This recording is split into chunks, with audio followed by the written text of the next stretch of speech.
अज्ञानतिमिरान्धस्य ज्ञानाञ्जनशलाकया चक्षुरुन्मीलितं येन तस्मै श्रीगुरवे नमः। श्रीगुरवे श्रीगौरचन्द्राय सपरिकरयुगलकिशोराय च ब्रजधामाय पुरुषोत्तम क्षेत्राय राधावनाय च नमो नमः। वृन्दायै तुलसीदेव्यै प्रियायै केशवस्य च कृष्णभक्तिप्रदे देवी सत्यवत्यै नमो नमः। हरे कृष्ण कृष्ण कृष्ण हरे हरे, हरे राम राम राम हरे हरे।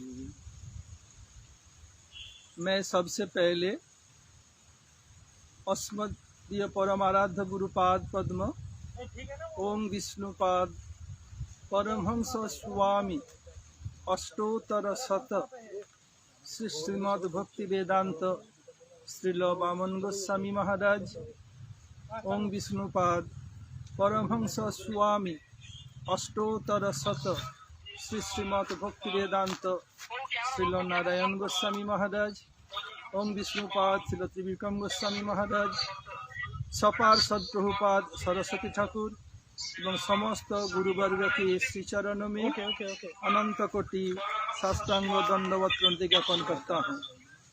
तदनंतर विश्व के विभिन्न स्थानों में जहाँ भी भक्त लोग एकत्रित हुए हैं उनके यथायोग्य सबको दंडवत प्रणाम, सादर अभिनंदन एवं अभिवादन। और पूरा विश्व में कहीं भी मेरे जो शिष्य एवं शिष्य लोग जो पारमार्थिक पुत्र और पुत्रियां हैं सबको मेरा स्नेह आशीर्वाद है।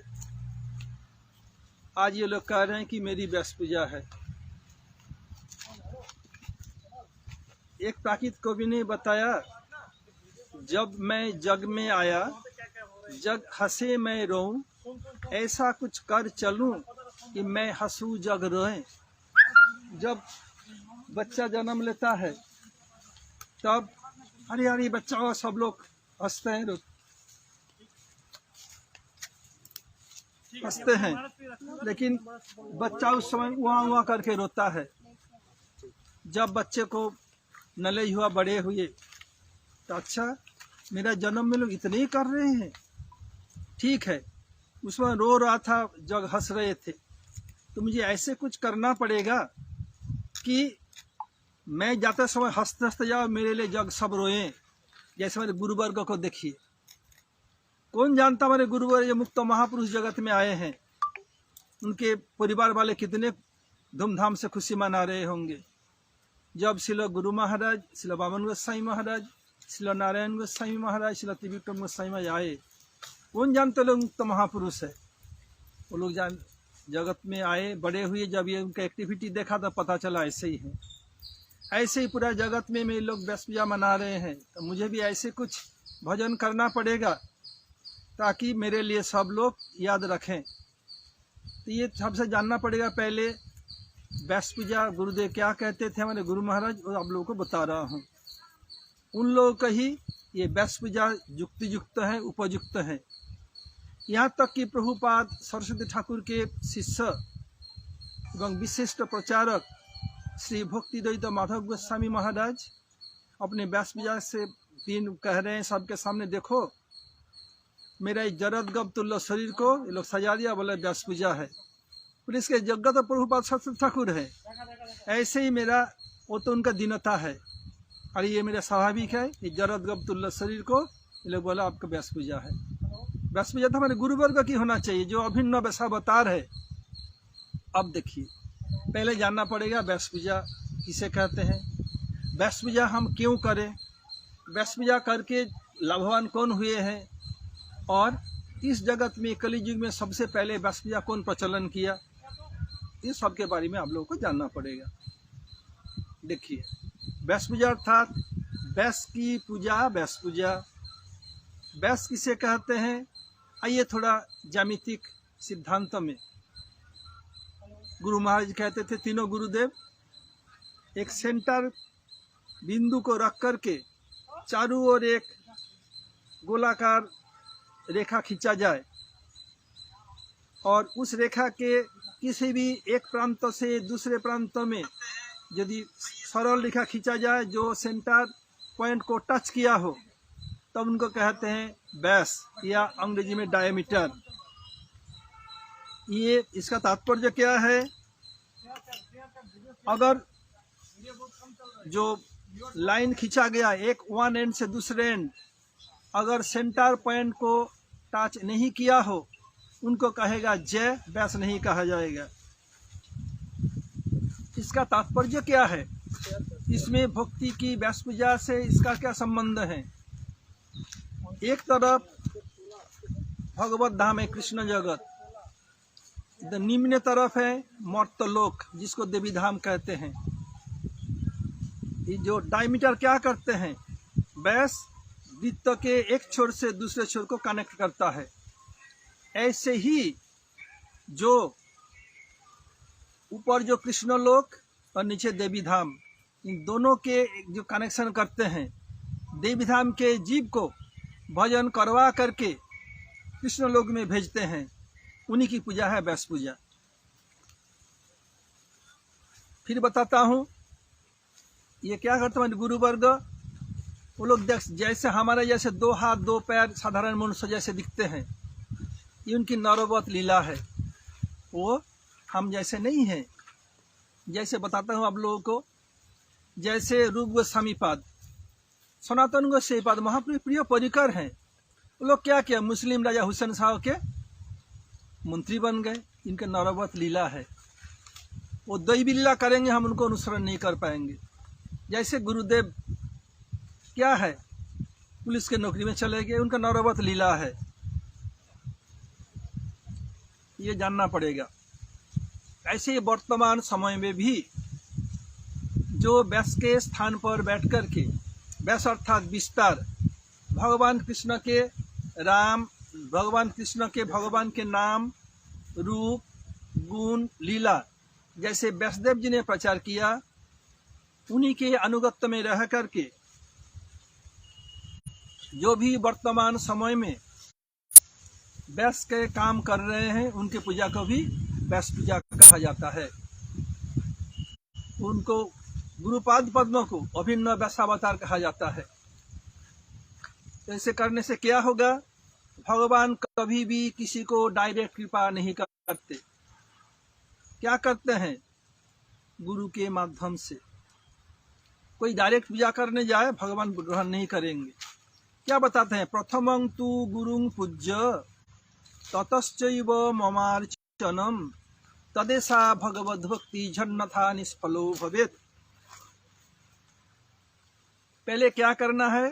प्रथमं तु गुरुं पूज्य, पहले अपने गुरु की पूजा करो, उनसे परमिशन लो, उनको संतुष्ट करो, करके मेरे पास आओ, भक्ति करो, तो अब सिद्धि होगी। नहीं तो क्या होगा? सब गुड़ गोबर हो जाएगा, बेकार हो जाएगा। बोले उदाहरण कहाँ है? वर्तमान युग क्या है? कंप्यूटर साइंस का युग। पहले वो लोग ऑनलाइन जाकर के गूगल देव से जाकर देख लेंगे क्या है। बताया ध्रुव महाराज को देखिए, भागवत के एक चरित्र है कौन? नारद ऋषि के शिष्य ध्रुव विमाता के वाक्यवान से जर्जरित होकर घर से निकल आए। कभी कोई शत्रु मुझे बाण चलाता है, एक बार छेद के उस पर हो जाएगा, सब शांत हो गया। किंतु स्वजनों को वाक्यवान जिंदगी भर आपको छेदते रहते हैं। ऐसे ध्रुव को हृदय में पिंच किया, आ गए, भजन करना चाहा, भगवान का दर्शन करना चाहा। नारायण छटपटा रहे हैं। लक्ष्मी ने पूछा, प्रभु आप कैसे बेचैन क्यों हैं? क्या कारण है? बोले कि मेरा शिष्य मेरा भक्त मेरा दर्शन करना चाहते हैं। प्रभु जल्दी जाइए, आप भक्त वत्सल नहीं दे, मैं नहीं दर्शन दे सकता। क्यों प्रभु? आप भक्त वत्सल दर्शन नहीं देंगे, आपके भक्त वत्सल नाम में धब्बा लग जाएगा। क्यों प्रभु? बोले गुरु नहीं है। अच्छा ठीक है। लक्ष्मी देवी नारद ऋषि को बुला करके भेजा, जब जाकर उनको दीक्षा मिली। केवल 5 महीने के अथक तपस्या से, भजन से 6वां महीना में भगवान को दर्शन दिया। देखिए तो ऐसे नारद ऋषि के 5 बहुत से शिष्य, 5 प्रधान है, 2 छोटे बच्चे जो आगे चल करके बड़े बड़े महाराज हुए, और 2 वृद्ध। फिर नारियां हम किसी से कम है, एक नारी भी है। दोनों बच्चे कौन है? एक ध्रुव महाराज, एक प्रहलाद महाराज। दोनों बच्चे 5-6 साल में उनको दीक्षा हो गई, और आगे चल करके कितने बड़े बड़े महाराज, सागर पृथ्वी के अधिष्ठान बने, सम्राट बने, कैसे दिग्विजयी वीर। सब लोग उनको सुबह उठकर प्रणाम करते हैं। और 2 शिष्य कौन है? 2 वृद्ध हैं। एक वाल्मीकि, जिन्होंने जगत में रामलीला का प्रकाश किया, और कौन है? व्यासदेव, जिनके पूजा के कारण व्यास पूजा कहा जाता है। तो कृष्ण लीला को जगत में प्रकाश किया। जो चले गए 2 बच्चे, 2 वृद्ध। और नारी कौन है? जोगमाया देवी। ये जोगमाया देवी भी नारद ऋषि के शिष्य हैं। जोगमाया क्या करती हैं? कृष्ण को नाचाती हैं, प्रेम को नाचाती हैं, ब्रज को, ब्रजवासी सबको, केवल कृष्ण नहीं, समस्त अवतारों में उनकी भूमिका है। कभी मूर्त रूप में रहती हैं, कभी अमूर्त रूप में रहती हैं। वही जोगमाया पौर्णमासी देवी, उनका बेटा है सांदीपुनि ऋषि। नारद ऋषि एक बार गए, उस मधुबन बहुत छोटा, कृष्ण का जन्म नहीं हुआ था। तब बताया नारद ऋषि, जाओ तुम ब्रज में चली जाओ। गुरु जी का आदेश, गुरु आदेश झबिचारणीय। भारतीय संस्कृति में अपने बेटा बेटी से उनके पोता पोती, नाती नातनी प्यारा होते हैं। तो क्या करें? नातनी नंदीमुखी को, और छोटे से बच्चे एकदम बिल्कुल छोटे मधुमंगल को लेकर आ गई। और माँ ले जा रहे हैं, बेटा क्या कहें, ले आई। यही है नारद से 5 प्रधान शिष्य हैं।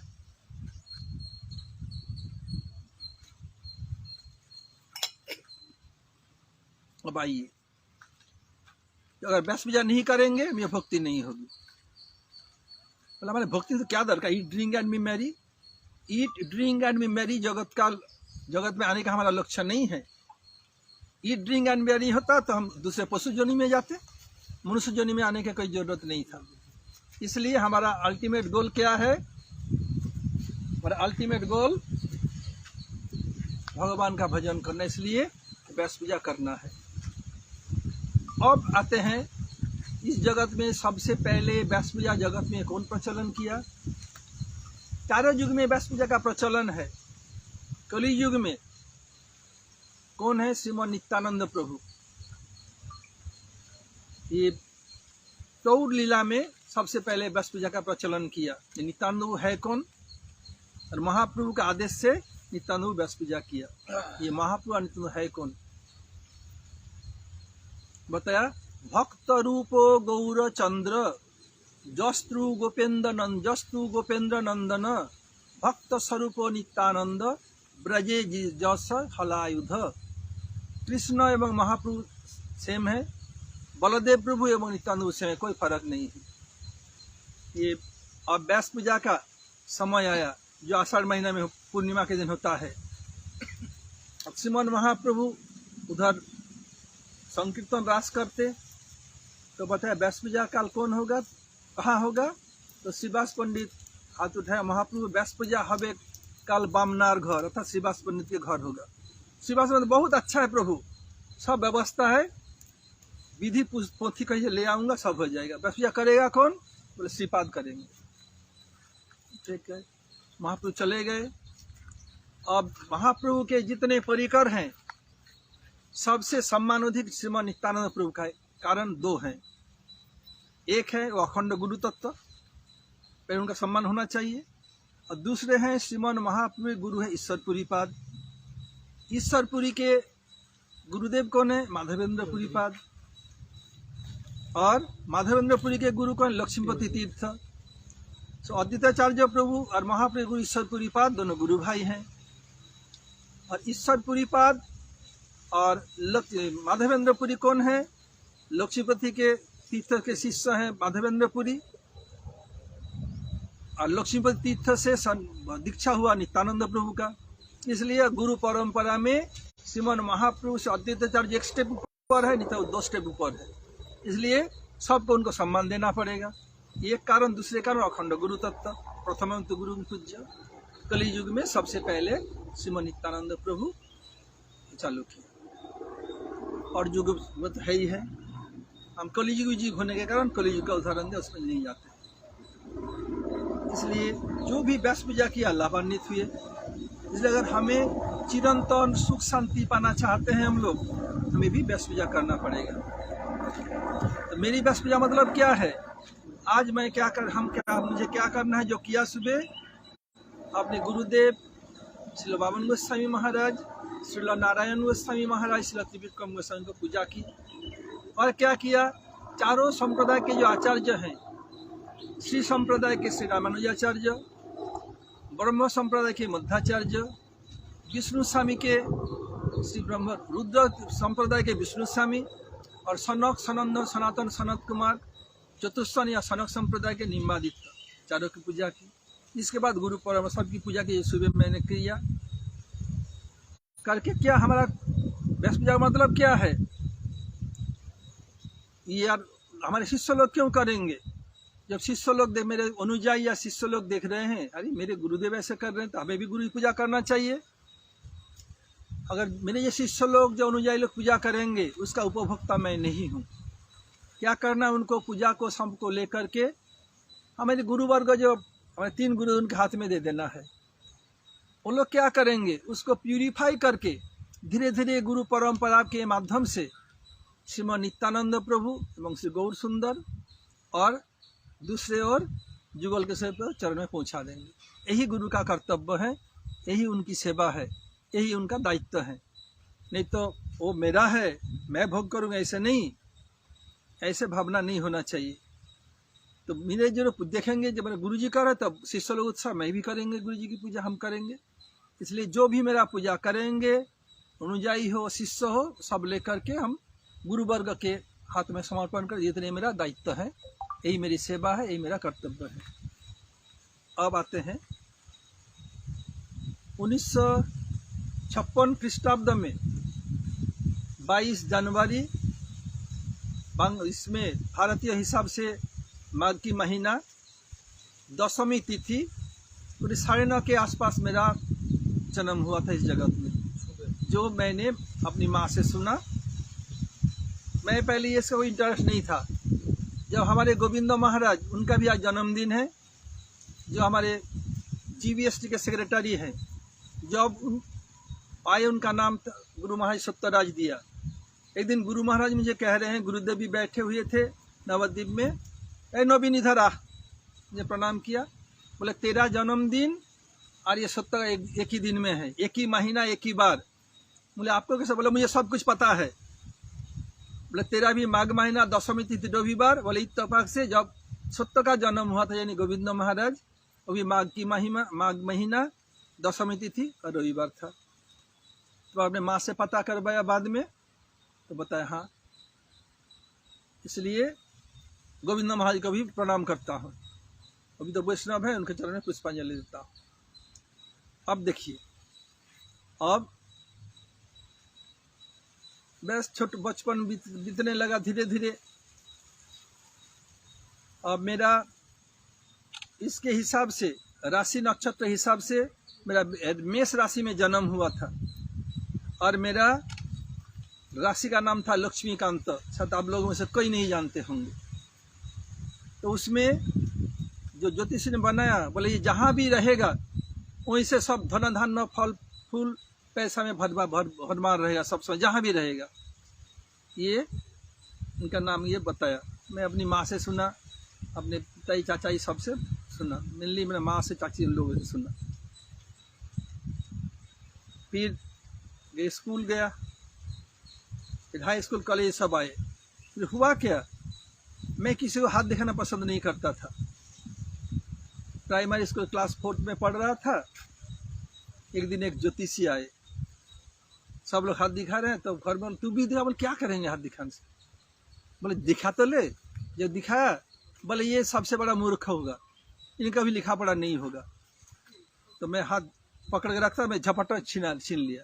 बोले तुम्हारा कभी पढ़ा सुना नहीं होगा, मैं सबसे फास्ट होता हूँ, लिखा पढ़ा नहीं होगा।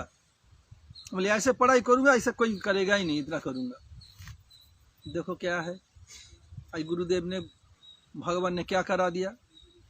जब क्लास 6 में पढ़ता था 1968, तब मेरे मामा जी डॉक्टर रामचंद्र नंदी, वो अमेरिका से केमिस्ट्री में PhD किया। इधर कलकत्ता यूनिवर्सिटी से फर्स्ट क्लास फर्स्ट थे, चले गए जाके उधर PhD के बाद। उस समय तो कोई टेलीफोन नहीं था गांव में, विशेष करके चिट्ठी लिखा अमेरिका से ही, पढ़ के सुना। सुबह दोपहर का हम लोग सब प्रसाद पा रहे थे। तो मैं तो अमेरिका भी कुछ नहीं जानता था, PhD कुछ नहीं जानता था। तब मैं बताया, खाते खाते में खड़ा हो गया। बोले मैं भी मामा जैसे बड़ा होकर के अमेरिका जाऊंगा, ही PhD करूंगा। सब लोग हंसे, बोले एक रत्ती बच्चा है, अमेरिका जाएगा, वह PhD करेगा। मामा फर्स्ट क्लास फर्स्ट है, वो मामा से तुलना कर रहा है। देखो मुख से निकला, गुरुवर्ग और भगवान ने क्या करा दिया। देखिए, अब आते हैं हाई स्कूल में। हमसे जो मनुज भाई है, हमारे नंदन प्रभु, हमसे पहले मठ में आए 72 में। 73 में हायर सेकेंडरी परीक्षा के बाद, उस समय, इस समय 10+2, पहले ऐसा नहीं था एकदम। हमारे समय 11th, उसके बाद ग्रेजुएशन। तो मैं एग्ज़ाम देने के बाद रिजल्ट आउट नहीं हुआ, नवद्वीप परिक्रमा में आ गया। अब घर नहीं जाऊंगा, मठ में रहूंगा।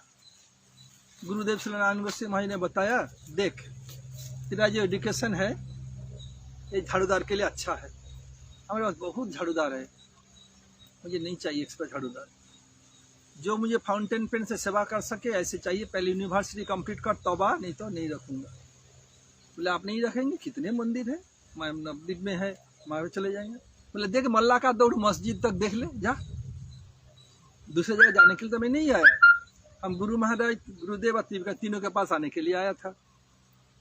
किसी के बच्चा अपने बेटा को नहीं देता है, भाग के आता है। मैं भी भाग के आया था उस समय, फिर जाना पड़ा, पढ़ाई कंप्लीट करके फिर आया, तब रखे। और हमारे गुरु महाराज श्री वामन गोस्वामी कितने उदार, देखिए। मेरी भी इच्छा था सीखू, गुरुदेव सबके सिखाते हैं।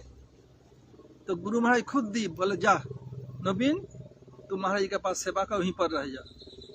और उनकी सेवा, मेरी सेवा, हम दोनों में कभी भेद नहीं दे, तीनों में भेद नहीं देखना। हम तीनों एक साथ रहें, मुझे अलग प्रणाम नहीं करना, एक साथ प्रणाम करना। ऐसे हम लोग गुरु जी केवल मुझे ही नहीं, सबके सिखाते थे। ऐसे जब गुरु महाराज श्री नारायण गोस्वामी के एक साथ, हम एक साथ प्रणाम करते, अलग अलग तो किसी को नहीं करते। तो फिर गुरु महाराज बाद में पूछा, ऐसे क्यों? आप ही लोग सिखाए पहले गुरु प्रणाम होना चाहिए। बोलता देख बेटा, सभायाम यज्ञशालायाम देवता आयतनीयोपि च पृथकंतु नमस्कारं हन्ति पुण्य पुराकृतम। ये श्लोक गुरुदेव सुना था। और प्रभुपाद के जो आखिर सन्यासी भक्ति विचार जाजावर गोस्वामी महाराज, उनके बाद में आचार्य जी भक्ति विस्तार विष्णु महाराज, उनके भी ये श्लोक सुना था, मुझे याद है। तो ऐसे सभा में, यज्ञशाला में, देवता के मंदिर में अलग अलग नहीं करना चाहिए, एक साथ कर लो, नहीं तो पहले का सूत्र नष्ट होता है। ये गुरु महाराज हम लोग को सिखाया कैसे ही करना चाहिए। अब मठ में आया। मठ में जब मथुरा में बहुत गर्म, बहुत ठंडा, ये कभी सोचा नहीं था ऐसे, बोले रहूंगा ही नहीं, और नवद्वीप चला जाऊंगा, पैसा है ही नहीं। तो उस समय गुरु महाराज जी अपने सेवक सुंदरानंद प्रभु से साथ मथुरा में आए थे। और सुंदरानंद प्रभु बहुत मुझे स्नेह करते थे। जब स्कूल में पढ़ता, मैं जाता था, गुरु जी का कपड़ा धोना, ये कर सब कराते थे। तब हुआ क्या, तब मैं सुंदरानंद से बोला रहूंगा नहीं, जब बहुत गर्मी, बहुत ठंडा, मुझे सहन नहीं होता है, मुझे पैसा दीजिए। बोले नहीं, इधर रहो। क्योंकि सुंदरानंद प्रभु पहले गुरु जी की सेवा करते थे मथुरा में। फिर गुरु महाराज असुविधा होने के कारण गुरुदेव उनको भेज दिया। वो नहीं चाहता ही मैं गुरु जी की सेवा छोड़ के आऊँ। फिर मैं गुरु महाराज जी को बोला, गुरु महाराज देख, तू मेरे पास आएगा, मेरा बहुत फायदा होगा, तू चिट्ठी लिख सकता है, सब काम कर सकता है, लेकिन तू चला जाएगा यहाँ से तो सब लोग बोलेंगे देखो श्री वामन गोस्वामी महाराज आके नारायण सेवक के लेके चले गए, कितना बदनाम होगा, झाड़ा जानते हो तू, यही रहना है। मैं गुरु महाराज जी से, गुरुदेव से हम लोग कोई तर्क नहीं करते, गुरु महाराज से हम लोग करते हैं, गुरु महाराज बोलते ही करते। तो गुरु महाराज पूछा, अच्छा ये बोल, तू मेरा गुरु है कि मैं तेरा गुरु हूँ? बोले आप ही मेरे गुरु हैं। शिष्य का कर्तव्य क्या है? बोले गुरु जी की मनोभीष्ट पूर्ति करना, ये सबसे बड़ी सेवा है। बोले जो बोलूँगा तू मनोभीष्ट करेगा? हाँ करूँगा, क्यों नहीं। बोले जो बोल मानेगा? हाँ मानूंगा। बोले देख, सारा जीवन तुझे मथुरा में रहना है और सेवा करना है, और ना नू हाँ चुप, कुछ नहीं बोलना, चुप एकदम चुप, और कुछ नहीं बोल सका। तो सोनादेव बोला आप ऐसे मुझे फंसा के चले गए। देखिए फिर तभी से, जब से मठ में आया, जब गुरुजी भेज दिया, तभी से गुरुजी के पास हूँ। और गुरुजी के कोष्ठी में था, 60 साल में गुरुजी का एक बेटा होगा, शिलानंद गोस्वामी महाराज के। मैं जानता नहीं था, मुझे ये प्रेमानंद प्रभु, नंदनंदन प्रभु, शुभानंद तीर्थ महाराज और सब लोग बोलते ऐसे, बोला सब लोग हंसते। बोले मैं सन्यासी है, महाराज का बेटा कैसे होगा? क्या नाभि से, नाभि कमल से होगा क्या? नारायण से नाभि कमल से ब्रह्मा का ऐसे हुआ। जब मैं आया फिर देखा ये करके, जब मैं परमानेंट सेवक हो गया तो महाराज की उम्र 60 साल है। बोले यही अब समझ गए, यही बेटा है। मुझे वो लोग बोलते थे मुझको। देखिए अब जब गुरु जी के सबसे बड़ा दायित्व, उसमें क्या है, पहले पब्लिकेशन के लिए कंप्यूटर नहीं था, कंप्यूटर जानते ही नहीं थे। पैदल जाना है, मुझे बोला ये पद्मनाभ महाराज से गुरुदेव कहा तो प्रूफ रीडिंग सीख ले। गुरुजी दिखा दिया, तो जाओ ले आओ प्रूफ रीडिंग कर, गुरुजी सेवा है। गैस भी नहीं था, एक ही चूल्हा रहा, रसोई बनाना, सब काम A-to-Z करना पड़ा। और उस समय एक परमदेव के शिष्य थे, नाम रास बिहारी प्रभु। कितने मिनट हुआ? रास बिहारी प्रभु 19-20। वो क्या करते थे, वही मथुरा में हम जो भिक्षा कर द्वादशी के, उस सबसे पहले शुरू किया। फिर मुझे बोलते प्रभु यदि मठ में रहना चाहते हैं, वैष्णव का पायखाना साफ करें। बोले प्रभु मैंने तो कभी किया नहीं, हम तो बाहर जाते हैं, एक बार दिखा दीजिए। उस समय कोई ब्रश नहीं, एसिड नहीं, ये फटा हुआ बोरास और मिट्टी लेकर साफ करना पड़ता। बोले ठीक है प्रभु, आपका करना नहीं है। 20-21 साल तक किया, सन्यास के पहले। सन्यास के बाद भी करता, प्रेमानंद आप सबको बुला करके पकड़ के उठा देते। जैसे नरोत्तम ठाकुर किया लोकनाथ गोस्वामी का, ऐसे ही मुझे कहना नहीं चाहिए, आप लोगों को कह रहा हूँ, वैष्णव सेवा करो। हम लोग वैष्णव से लड़ते थे, मैं प्रेमानंदपु, शुभानंदु, तीर्थ सब, नंदनपुर, कोई वैष्णव कपड़ा भी हम लड़ते, धो करके डाल देते, फिर तय करके ला दो। कहाँ गए, कोई बोलते नहीं कौन था, कोई बोलते नहीं। सेवा के लिए हम लोग में मारपीट, गुरु जी के साथ पिटाई होता, मैं करूँगा। इस समय हम लोग छिपना चाहते हैं, नहीं करना चाहते हैं, ऐसे नहीं। और सब लोग जो उधर एकत्रित हुए हैं, और मेरा भी ट्रीटमेंट के लिए जाना समय हो गया है, और मैं फिर पुनः सबको प्रणाम करता हूँ। इस समय मेरा स्वास्थ्य के कारण थोड़ा सा मैं बाहर हूँ। अगले साल से सब समय आप लोगों के साथ में ही रहूँगा, जब तक जीऊँगा सब समय बृहस्पति पूजा बाहर ही होगी। शाम को विघन करोगे? और शाम को कितने बजे? 6 बजे से लेकर के 7 बजे तक विद्यालंकार वाणी में, उधर यद्यपि मैं इधर हूँ क्लिनिक में, उधर जाना पड़ेगा। तो बहुत विशाल रूप में लोग अरेंज किया है, और सबसे अधिक विशाल रूप में अरेंज किया है गोवर्धन मठ में। इसलिए नरसिंह महाराज जी और जो भी सन्यासी लोग विभिन्न मठ से आए हैं, मेरे गुरु भाई हैं, जयदेव बाबा जी महाराज हैं, कोई भी जो आए हैं, सबका दंडवत प्रणाम। और हमारे गुरु भाई गोविंद महाराज का भी जन्मदिन होने के कारण उनको दंडवत प्रणाम। हरे कृष्ण। वंशा कल्पतरुभ्यश्च कृपा सिंधु भयेवच पतितानां पावनेभ्यो वैष्णवेभ्यो नमो नमः। और एक बात है, देख लीजिए, अब प्रभुपाद सरस्वती ठाकुर एवं परम गुरुदेव भक्ति प्रज्ञान के सब गोस्वामी महाराज के भी तिथि आ रहे हैं। ये परम गुरुदेव के दिन सुबह 8 से 9 बजे तक मेरा क्लास है, इधर बोलूँगा नहीं। क्या करना है उस दिन, जूम में भी होगा क्लास, वो लोग लिंक भेजेंगे, और विद्यालंकार वाणी में भी। फिर 9 तारीख को प्रभुपाद सरस्वती ठाकुर के तिथि के दोपहर को 1 बजे से 1:30 बजे तक कथा बोलेंगे। और एक बात है, आप लोग जानते हैं श्री नारायण गोस्वामी गुरुदेव के ड्रीम प्रोजेक्ट मथुरा मठ, उनका कंस्ट्रक्शन चल रहा है। फंड के कमी के कारण स्लो चल रहा है। मैं आप जिन लोगों का भी गुरु जी के प्रति श्रद्धा है, कोई भी किसी भी मठ के हो, कोई भी गौड़ी मठ शिष्य हो न हो, जो भी सुन रहे हैं, उनके यूट्यूब में सुनते हैं देखते हैं, सबसे अनुरोध करता हूँ सब लोग इसमें मदद करें कि जल्दी के जल्दी ये संपन्न हो जाए। और इसमें कोई भी इसमें डोनेशन करेगा उनको 80G का फैसिलिटी मिलेगा। जो भी चाहते हैं हमसे ये व्हाट्सएप से या ईमेल से कांटेक्ट कर सकते हैं। उधर नरसिंह महाराज जी हैं, उनका फ़ोन नंबर 9719070939। हमारे कलकत्ता में गोविंद महाराज जी है, इनका फ़ोन नंबर 9433203718। इन लोगों से कांटेक्ट कर सकते हैं। हरे कृष्ण। और जो फॉरेन डोनेशन देना चाहते हैं उसके लिए अलग बैंक अकाउंट है, हम सब पब्लिश किया पहले, जो चाहते हैं हम फिर उनको फॉरवर्ड कर देंगे। हरे कृष्ण। गौर प्रेमानंदे। हरि हरि बोल।